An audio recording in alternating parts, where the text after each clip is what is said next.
बांग्लादेश एक ऐसा देश जो अपनी वाइब्रेंट कल्चर और अदम्य भावना के लिए जाना जाता है, आजकल अनरेस्ट की एक लहर से जूझ रहा है।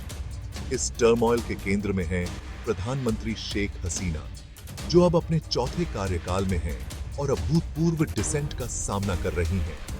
उनका नेतृत्व, जिसे कभी इकोनॉमिक डेवलपमेंट में प्रगति के लिए सराहा जाता था, अब इंटेंस स्क्रूटनी के दौर से गुजर रहा है।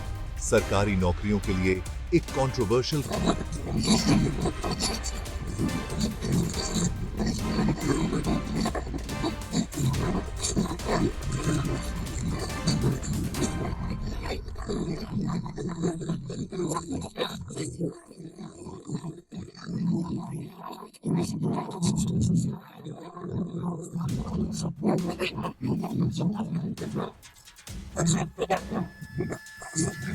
सरकार की ओर से सख्त जवाब मिला है, जिससे तनाव और बढ़ गया है।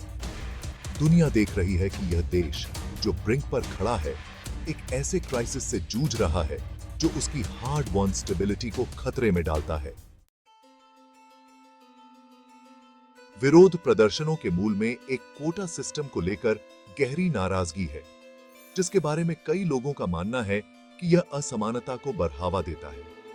यह सिस्टम, जिसे मार्जिनलाइज्ड कम्युनिटीज के उत्थान के लिए डिजाइन किया गया था, स्पेसिफिक ग्रुप्स के लिए सरकारी नौकरियों का एक बड़ा हिस्सा रिजर्व करता है। हालांकि आलोचकों का तर्क है कि इसने प्रेफरेंशियल ट्रीटमेंट का एक ऐसा सिस्टम तैयार कर दिया है जो उन लोगों को नुकसान पहुंचाता है जो कोटास में शामिल नहीं है। छात्रों ने खास तौर पर उस सिस्टम पर अपना गुस्सा व्यक्त किया है, जिसे वे अपने अपॉर्चुनिटीज को सीमित करने वाला मानते हैं। उनका तर्क है कि जन्म सिद्ध अधिकार नहीं, बल्कि मेरिट, कोवेटेड सरकारी नौकरियां हासिल करने का निर्धारण कारक होना चाहिए। उनका मानना है कि कोटा सिस्टम उनके चांसेस को कम करता है और एक अनइवन प्लेइंग फील्ड तैयार करता है। सामाजिक न्याय में इसकी भूमिका का हवाला देते हुए सिस्टम का सरकार द्वारा बचाव बढ़ते असंतोष को शांत करने के लिए बहुत कम रहा है। विरोध प्रदर्शनों पर सरकार की प्रतिक्रिया ने स्थिति को और भी बदतर बना दिया है। पुलिस की बर्बरता, मनमानी गिरफ्तारियों और डिसेंट के दमन के आरोपों की व्यापक निंदा हुई है।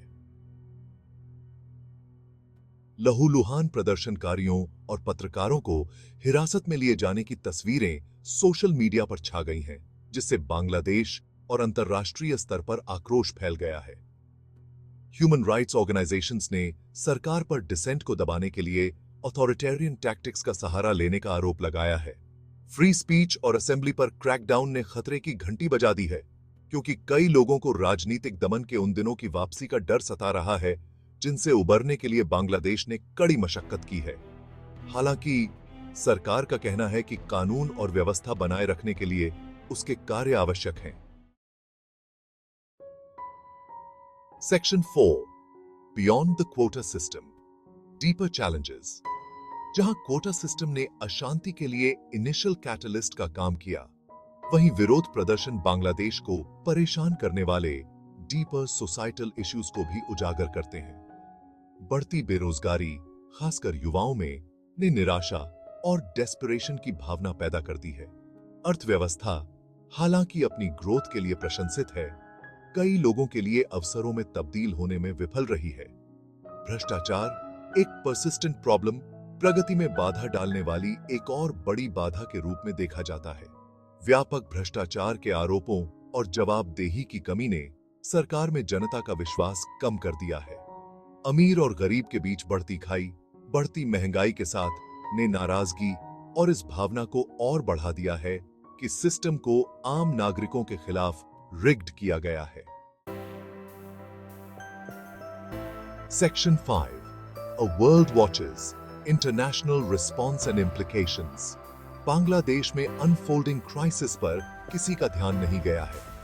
अंतर्राष्ट्रीय समुदाय बढ़ती हिंसा और मानवाधिकारों के उल्लंघन से चिंतित है।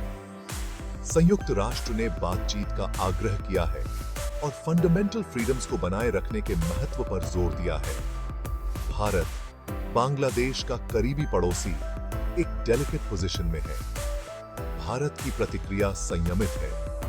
बातचीत और डेमोक्रेटिक वैल्यूज के सम्मान का आह्वान करती है। बांग्लादेश की स्थिति फ्लूइड और अप्रत्याशित बनी हुई है। दुनिया देख रही है, यह उम्मीद करते हुए कि बांग्लादेश इस प्रेसिपिस से अपना रास्ता खोज सके।